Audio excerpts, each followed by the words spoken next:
Hello, bienvenue sur la Minute Agile. Aujourd'hui, on va avoir un sujet clair, concret, les product owners, les faux profils. Et évidemment, cette vidéo n'est pas là pour faire de la polémique, mais si jamais vous tentez d'être product owner ou que vous êtes déjà product owner, en réalité, il faut prendre cette vidéo comme quelque chose de positif, car s'il y a des patterns dedans dans lesquels vous vous retrouvez, eh ben, vous pourrez tout faire pour éviter de les faire à l'avenir. Donc, le prenez pas mal, c'est de la polémique en mode apprentissage. Let's go!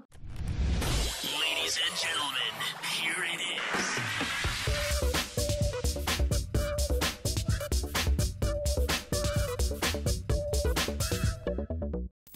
Alors, comme je disais aujourd'hui, dans la Minute Agile, on va regarder un petit peu les faux profils Product Owner. Alors, pourquoi on parle de ces faux profils? Eh bien, il y a une bonne raison. Ils font généralement assez mal au projet. Et donc, vous l'aurez compris, en évitant ce genre de pattern, vous avez beaucoup plus de chances d'apporter au projet en tant que Product Owner. Premier pattern, le Product Owner qui n'est jamais là. Il est dans son univers métier. Puis il vient juste de temps en temps, donc à la sprint planning, à la sprint review. Parfois, il participe même pas à la rétro, vu que c'est le truc de l'équipe, et puis il n'est pas vraiment dans l'équipe. Même si le Scrum Master essaye de le forcer, puis il passe de temps en temps dans les équipes parce qu'on lui a dit de le faire, et que bon, bah du coup, il le fait quoi. Et c'est évidemment un très mauvais pattern, hein, parce que le Product Owner, justement, si on le met dans l'équipe, c'est justement parce qu'il y a un réel intérêt de le faire. Le Product Owner, il est dans l'équipe pour avoir une réelle interaction. S'il y a des besoins en temps réel, bah, il est là pour y répondre et il va permettre à l'équipe de développement de ne pas partir sur des développements trop vite sans son avis ou ce besoin d'aller rechercher l'information qui est attendue par les développeurs. Et si le product owner n'est pas là, bah, les développeurs ils vont pas attendre comme ça à rien faire, ils vont avancer et ils risquent d'avancer sur des voies qui sont pas forcément bonnes parce qu'entre l'écriture d'une user story et la compréhension de celle-ci par rapport au besoin initial, bah, on n'est pas forcément juste. Et donc le fait que le product owner soit dans l'équipe va justement permettre de fluidifier les développements et éviter au maximum les retours possibles. Et c'est d'autant plus vrai en début de projet. Un product owner qui pense qu'il écrit des user stories parfaites, il se trompe dès le début. Les user stories doivent s'adapter aux développeurs parce que les développeurs d'une équipe n'auront pas forcément les mêmes interprétations et les mêmes comportements que les développeurs d'une équipe 2. Donc à chaque fois en début de projet, même si le product owner a de l'expérience, il y a une adaptation qui est nécessaire de trouver la bonne balance. Et si le product owner n'est pas dans cette équipe dès le début, bah vous avez bien compris, la balance est très difficile à trouver.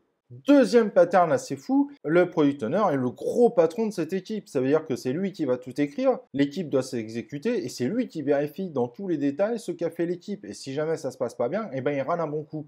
Et évidemment, c'est un très mauvais pattern parce qu'on réduit les développeurs à des pisseurs de code et il ne faut pas s'attendre derrière à ce qu'ils délivrent de la qualité. Donc depuis le Scrum Guide 2020, la qualité du produit à délivrer, c'est du ressort de l'ensemble de l'équipe. Et qui dit de l'ensemble de l'équipe dit pas du product owner tout seul. Et si jamais c'est le product owner qui le fait tout seul, on se retrouve dans une sorte de cycle en V. Et avec les générations de développeurs actuels, et je rappelle quand je dis développeurs, c'est pas forcément que des programmeurs, c'est tout profil qui aide à la réalisation. Et bien à chaque fois, on va avoir des retours à faire parce qu'il y aura des bugs, des choses qui seront développées rapidement, parce que les nouvelles générations ont beaucoup plus de mal à s'identifier à des projets. Et alors si en plus on les réduit à des pisseurs de code, il y a très peu de chances qu'ils mettent un effort insurmontable dans ce projet. Et on voit beaucoup de projets où le product owner va à tout prix avoir la main sur tous les tests, les recettes, etc., et qui se plaint derrière que tout n'est pas parfait. Et évidemment, c'est pas très bon. Donc, gros pattern à éviter. Troisième gros pattern à éviter, le product owner qui sait tout.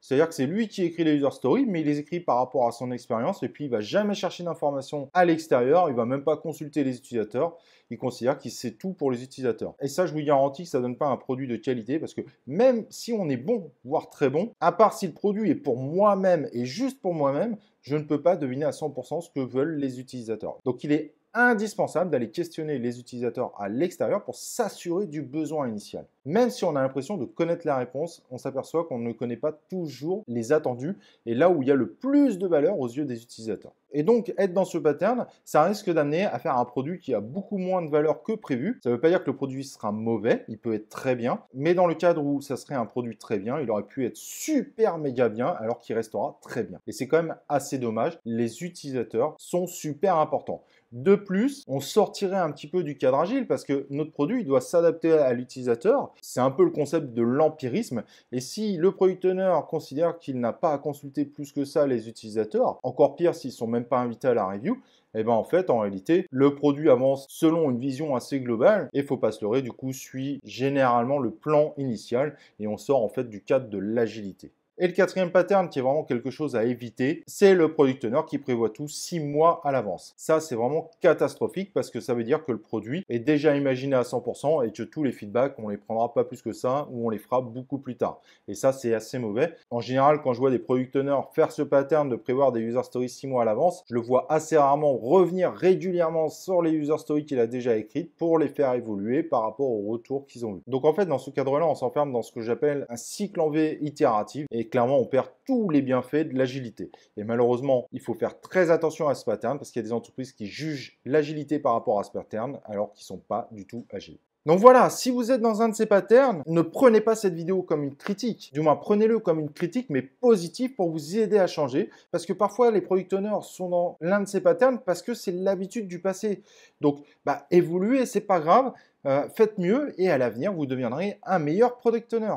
Mais clairement, si vous êtes dans l'un de ces 4 patterns, vous n'êtes pas un bon product owner aujourd'hui. Donc, il ne tient qu'à vous de devenir un bon product owner.